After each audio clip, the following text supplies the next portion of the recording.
Justice isn't always soft. The wrench slipped from my grease-stained fingers at exactly 2:17 a.m., clattering against the concrete floor of my garage like a gunshot in the silence. I'd been fixing the outboard motor for 3 hours, trying to drown out the sound of Leah's voice drifting down from our bedroom window, that breathless, excited whisper she used when talking to someone who wasn't me. "Nate?" Her voice cut through the night air, sharp with false concern. "You haven't stopped smiling since that call earlier. What's going on down there?" I straightened up, wiping my hands on an oil-stained rag, and looked up at her silhouette framed in the yellow light of our bedroom window. My wife of 12 years stood there in her silk nightgown, the expensive one I'd bought her for our anniversary last month, back when I still believed we had something worth celebrating. "I'm thrilled, sweetheart," I called back, letting my voice carry the weight of every bitter discovery I'd made over the past 2 weeks. "Absolutely thrilled because I just found out you're carrying his baby, and my lawyer called confirming every single piece of evidence I needed to finalize our divorce. Best day of my life." The silence that followed was deafening. Even the crickets seemed to hold their breath. Then I heard it, the sharp crack of ceramic hitting hardwood as her coffee mug shattered against our bedroom floor. "My name is Nate Brooks, and I'm a 43-year-old marine engineer who fixes boats for a living in this godforsaken coastal town that pretends to be quaint but harbors more secrets than a Stephen King novel. I've got calloused hands, a sarcastic mouth, and until 2 weeks ago, I thought I had a marriage worth fighting for. The town motto should be nothing happens here, except the stuff nobody talks about. But people do talk, especially at Cassie's bar down by the marina, where the fishermen drink away their disappointments, and the gossip flows faster than cheap whiskey. That's where I first heard about my wife's extracurricular activities. "Your Leah's been spending a lot of time at that fancy law firm," old Murphy had slurred into his beer. "Working real late with that boss of hers, Mark Grady. They call him Pumper on account of how he used to lift weights in college." I laughed it off then. Leah was ambitious, ruthless in her pursuit of partnership at Grady, Stone & Associates. She'd always worked late. But Murphy's words planted a seed that grew into something ugly when I started paying attention to the details. The hotel receipts crumpled in her jacket pocket, the new lingerie she never wore for me, the way she'd started showering immediately after coming home from work, washing away evidence I was too trusting to recognize. But the final nail in the coffin came 3 nights ago when I overheard her laughing with her best friend Gina at our kitchen table. "God, you should see Nate trying to fix that stupid boat," Leah had giggled. "He's so focused on his little projects while I'm getting my real workout with Mark. All that pumping iron really pays off, if you know what I mean." They dissolved into laughter while I stood frozen in the hallway, my world crumbling around me like the foundation of a house built on lies. Now, as I watched Leah's shadow disappear from the window, I allowed myself a genuine smile for the first time in weeks, because while she'd been playing house with her boss, I'd been doing what I do best, methodical planning and preparation. Tommy Keegan, my buddy from the police department, had helped me document everything legally. Photos of her car at Mark's apartment complex, credit card statements showing charges at romantic restaurants on nights she claimed to be working late, phone records that painted a picture clearer than any confession. But documentation was just the beginning. What Leah and her lover didn't know was that I'd spent my entire adult life solving problems that seemed impossible to fix. Broken engines, damaged hulls, relationships that had run aground. I approached them all the same way, methodically, patiently, and when the time was right, decisively.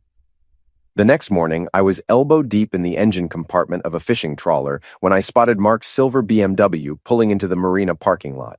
He climbed out wearing his $1,000 suit and Italian leather shoes, looking as out of place among the working boats as a peacock in a chicken coop. "Brooks," he called out, his voice carrying that entitled tone that rich men use when they think they're slumming with the common folk. "I need to talk to you." I wiped my hands and turned to face him, taking in his perfectly styled hair and manicured fingernails. Mark Grady was everything I wasn't, polished, wealthy, and apparently irresistible to my wife. He was also about to learn that money couldn't buy him out of every problem. "Mark," I said, keeping my voice neutral, "what brings you down to the working side of town?" "Look, I know this is awkward," he began, straightening his tie nervously. "But Leah told me about your conversation last night. I think we should handle this like adults." "Adults," I repeated, tasting the word.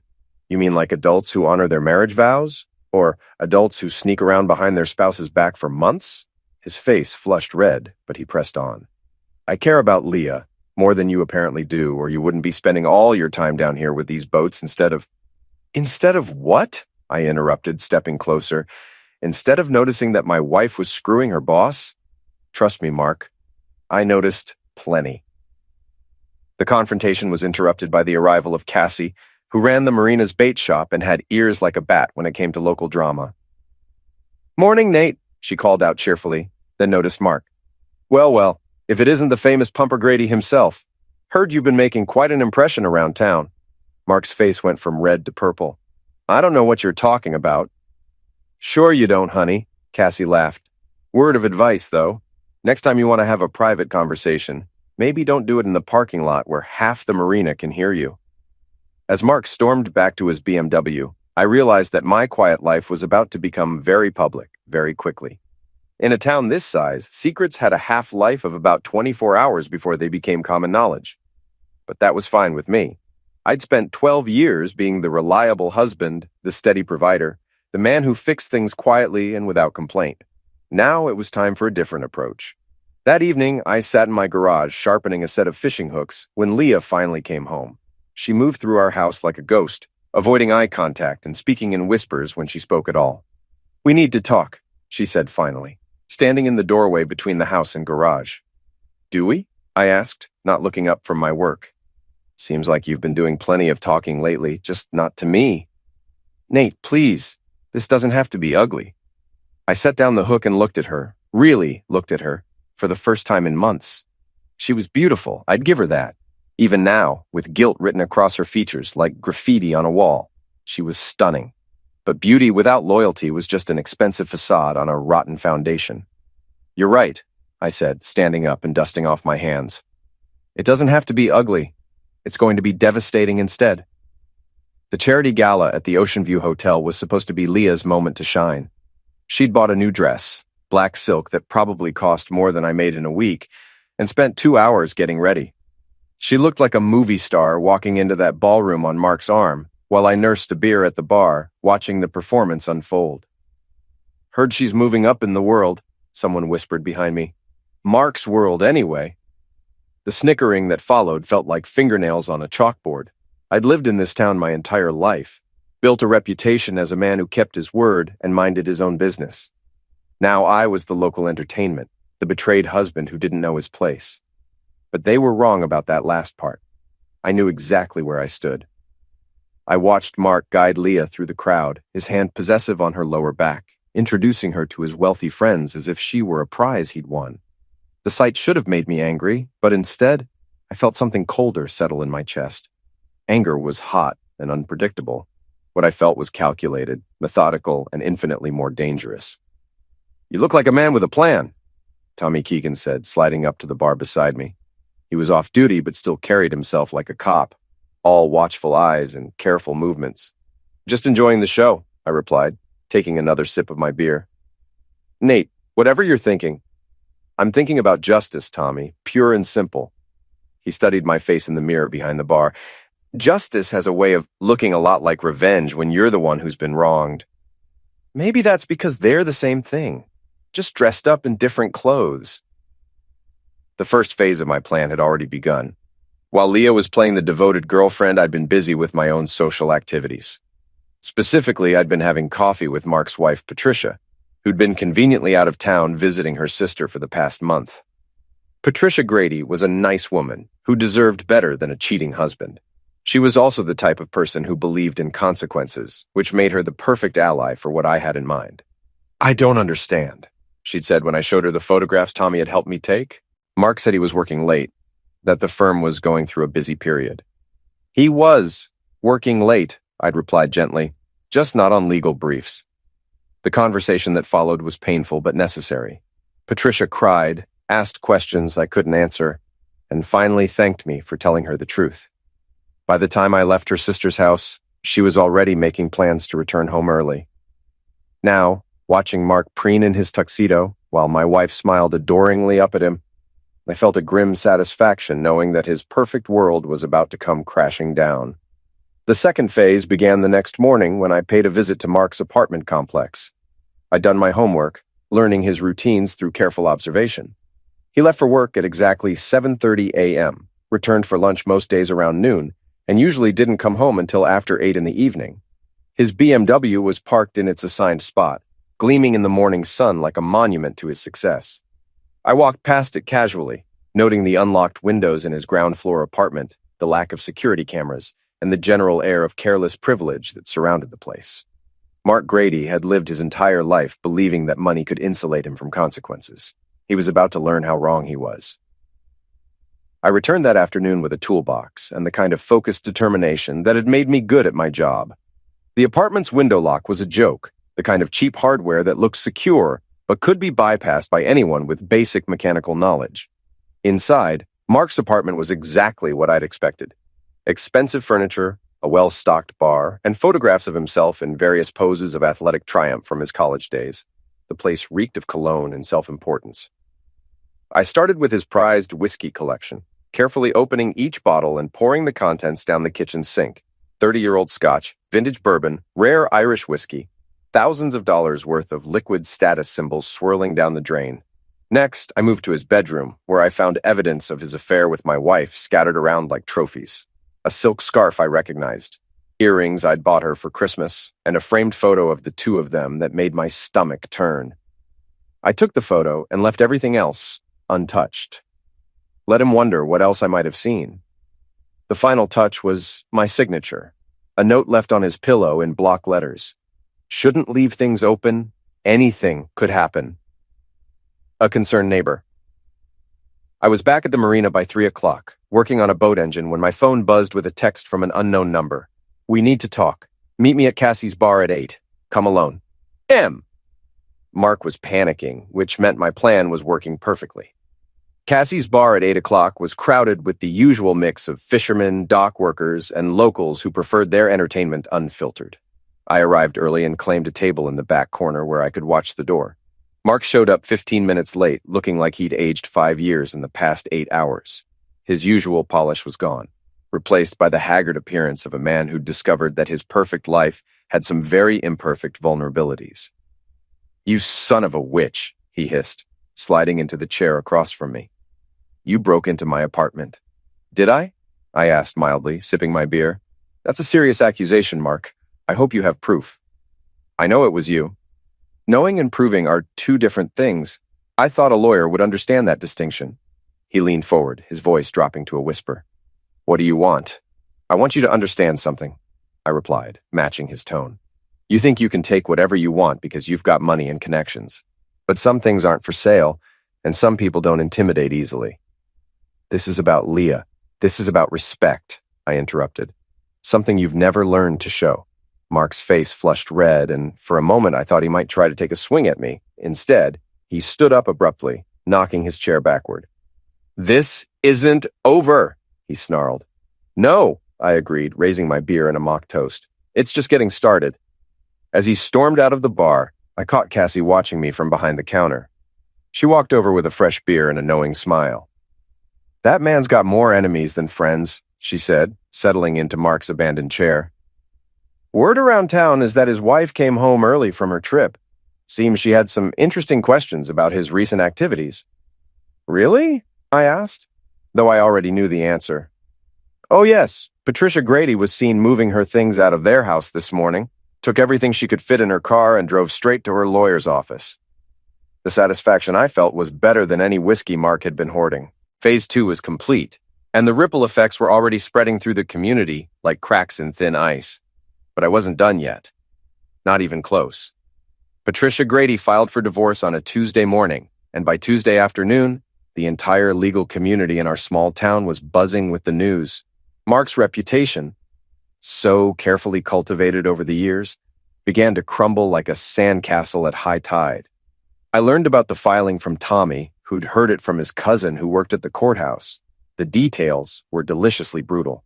Patricia was seeking half of everything, including Mark's partnership stake in the law firm, and she'd hired the most vicious divorce attorney in 3 counties to make it happen.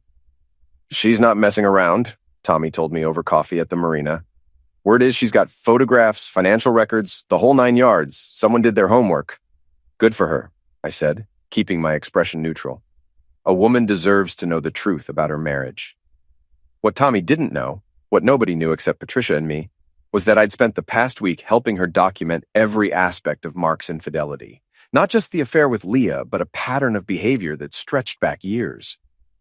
It turned out that my wife wasn't Mark's first conquest. Patricia had suspected for a long time, but had never been able to prove anything. When I provided her with the evidence she needed, she'd embraced the opportunity for revenge with an enthusiasm that surprised us both. He always said I was too weak to leave him, she'd told me during one of our planning sessions. He's about to find out how wrong he was. The third phase of my plan required more subtlety than the first two. Instead of direct confrontation, I needed to let Mark's own actions destroy him.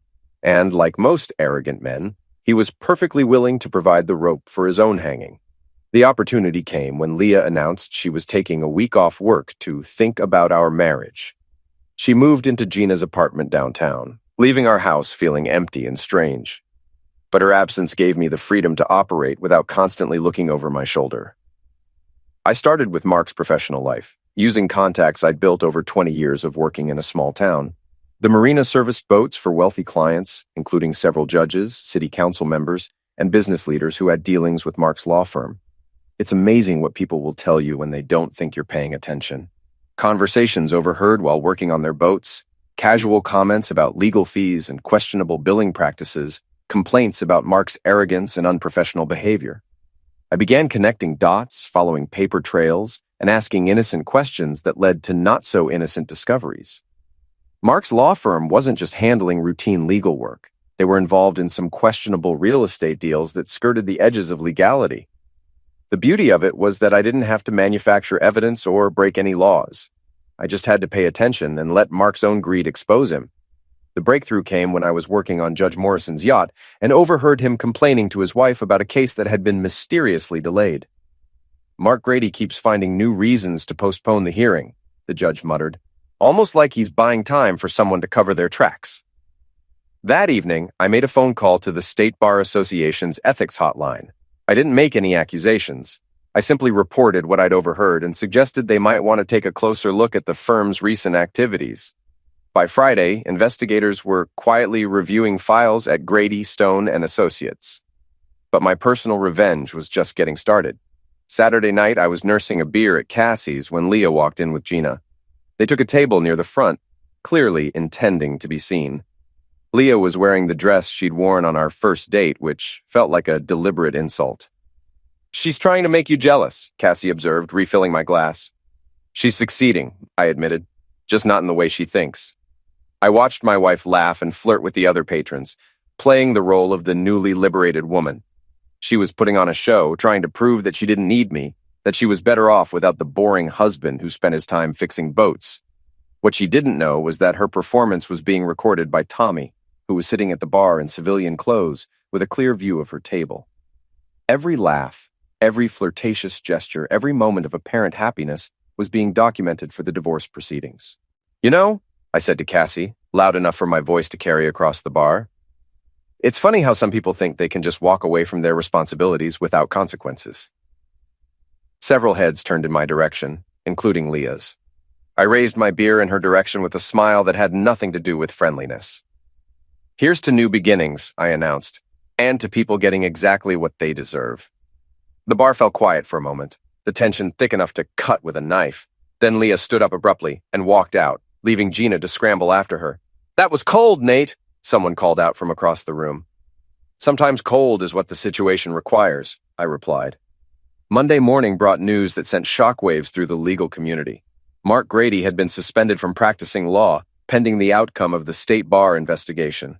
The firm's partners, desperate to distance themselves from the scandal, had frozen his assets and begun their own internal review. I learned about it from Patricia, who called me with barely contained glee in her voice. "They found irregularities in his client trust accounts," she reported. "Nothing criminal, but enough to raise serious questions about his professional judgment." "I'm sorry to hear that," I lied smoothly. "No, you're not," she laughed. "And neither am I. He always said his reputation was untouchable. Turns out it was just untouched." That afternoon, Leah showed up at the marina looking desperate and defeated. She found me working on a cabin cruiser, my hands covered in grease and my attention focused on a stubborn engine problem. "Nate, we need to talk," she said. "Do we?" I asked without looking up. "Last I heard, you were thinking about our marriage from the comfort of Gina's apartment. Mark's in trouble. The firm suspended him, and Patricia's divorce is getting ugly.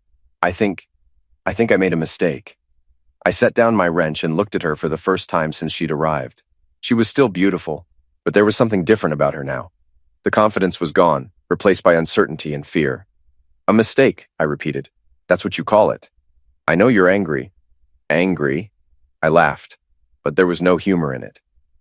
"Leah, anger is what you feel when someone cuts you off in traffic. What I feel is something much more permanent." "What do you want from me?" she asked, tears starting to form in her eyes.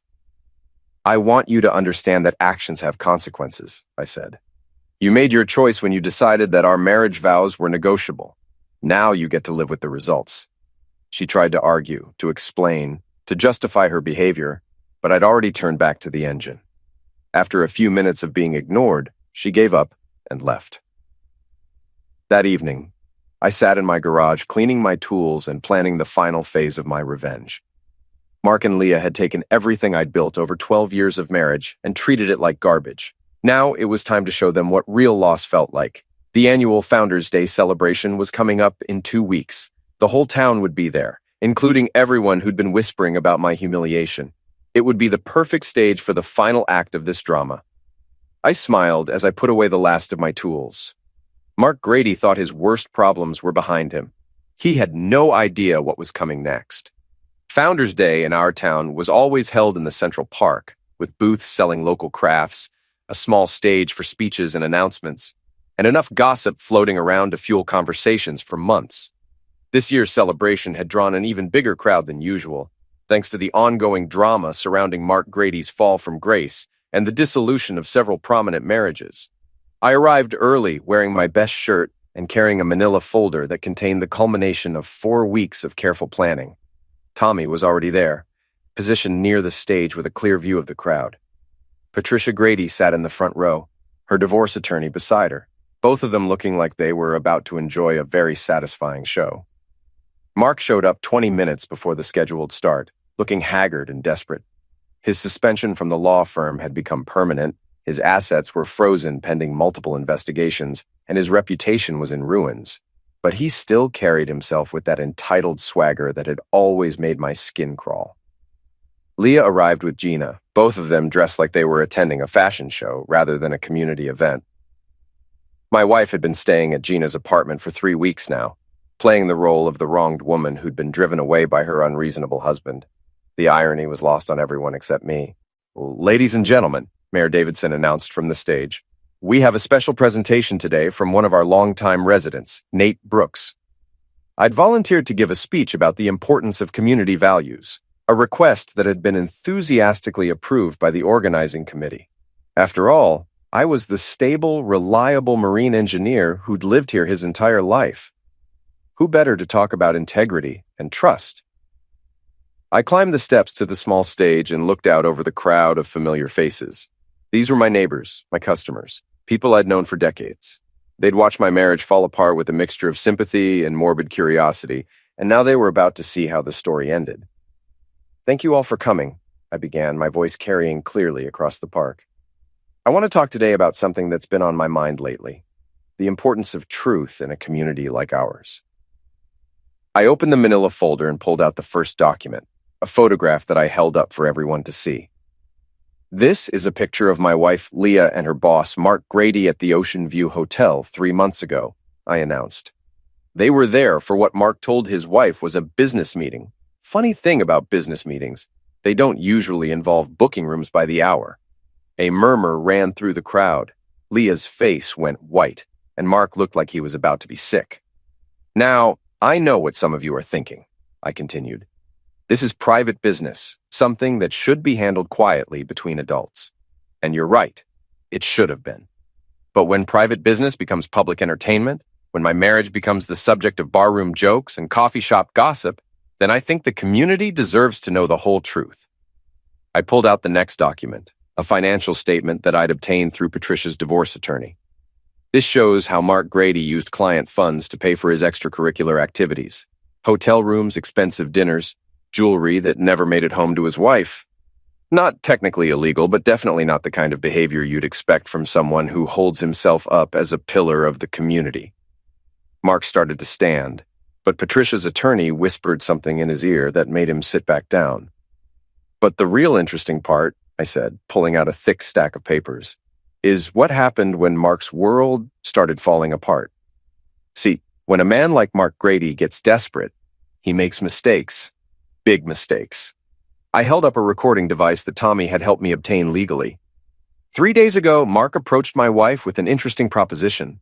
He wanted her to lie under oath in his divorce proceedings, to claim that his affair was actually her idea, and that she seduced him. In exchange, he promised to take her with him when he left town. The crowd was dead silent now, hanging on every word. "The problem with that plan," I continued, "is that Leah was wearing a wire when they had that conversation. See, it turns out that when your whole life falls apart, you start looking for ways to save what you can, and what Leah wanted to save was her marriage to me." I looked directly at my wife, who was staring at me with a mixture of shock and terror. Unfortunately for both of them, I'm not interested in salvaging anything from this wreckage. Leah made her choice when she decided that our marriage vows were suggestions rather than commitments. And Mark made his choice when he decided that other people's lives were acceptable collateral damage for his entertainment. I pulled out the final document, a legal filing that I'd submitted that morning. So here's what's going to happen. Mark Grady is going to leave town, which shouldn't be difficult since he's about to be disbarred, and his assets are being seized to pay back the clients he defrauded. Leah is going to sign divorce papers that give her exactly what she contributed to our marriage, which is nothing. And I'm going to rebuild my life without either of them in it. The silence that followed was deafening. Then, slowly, someone in the back of the crowd started clapping. Others joined in until the entire park was filled with applause. Mark stood up and tried to push through the crowd, but Tommy was waiting for him at the edge of the park with a warrant for his arrest on charges of attempting to suborn perjury. Leah sat frozen in her chair, tears streaming down her face, as the full weight of her situation finally hit her. She'd lost her husband, her lover, her job, and her reputation all in the space of a single speech. As for me, I stepped down from the stage and walked through the crowd of people who were patting me on the back and offering congratulations. I'd done something that most people only dream about. I'd gotten complete, devastating revenge on the people who'd wronged me, and I'd done it legally, publicly, and with the full support of my community. I climbed into my truck and drove home to the house that was finally, truly mine. Behind me, I could hear the crowd still buzzing with excitement over the morning's revelations.